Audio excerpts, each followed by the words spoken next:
Today, I think we'll have a little more cloud coverage, a little more opportunities for some thunderstorm activity. Quick moving though. Okay. I mean, it'll like dump and move again today and into tomorrow. I think we're going to see a little more of that going into that. And then dry weather comes back in, which we love the dry weather. All right, so we still have all the advisories in place and even the coastal flood warning in green through here. High tide for most areas begins in about 2 hours or so, moving east to west. And so we're going to be keeping an eye on this here, but still seeing some onshore flow, especially coming into the Golden Isles here. And some of these are going to be heavy downpours. So you're going to hear them through Kingsland, Camden County, Glenn County, Fernandina Beach, and then even through Duval County, right in this area here. And of course, through St. Johns County along I-95, heavy downpours right through here. That will stick around with us throughout the day. So that coastal flood warning remains in effect through Tuesday at 5 p.m.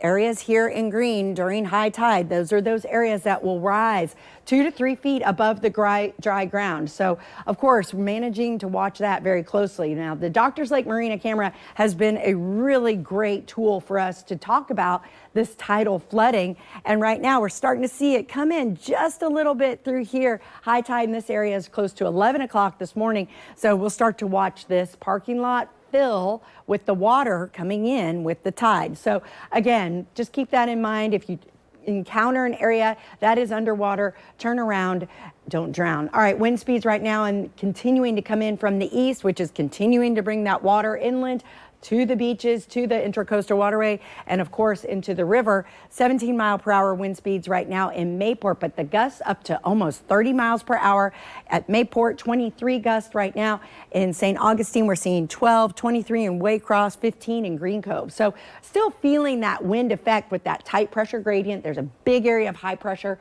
in the mid-Atlantic that's going to really keep, bringing in that weather for us. Plus we have some tropical, rain and weather coming in from the south. So 77 degrees right now, 77 in Jacksonville. And you can see on Futurecast here with the clouds moving through, very cloudy conditions. This is at 11 o'clock this morning.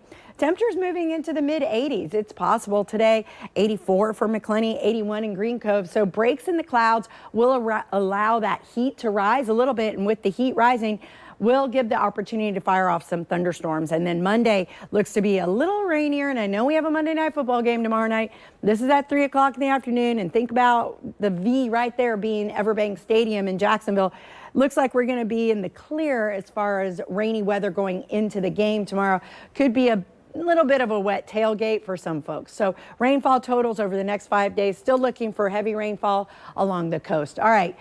30 to 50% chance that this wave will become the next tropical development in this area here. The next named storm will be Jerry. Of course, we will continue to watch that. And in this area here in the Gulf, not expected to become anything tropical, just bringing lots of rain to the Gulf states. All right, here we have our 7-day forecast.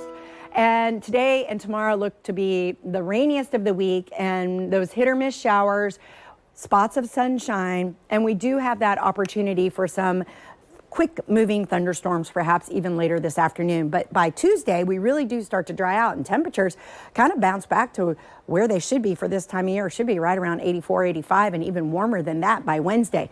So not too bad over the next few days. We just got to keep the rain gear handy for the next day or so.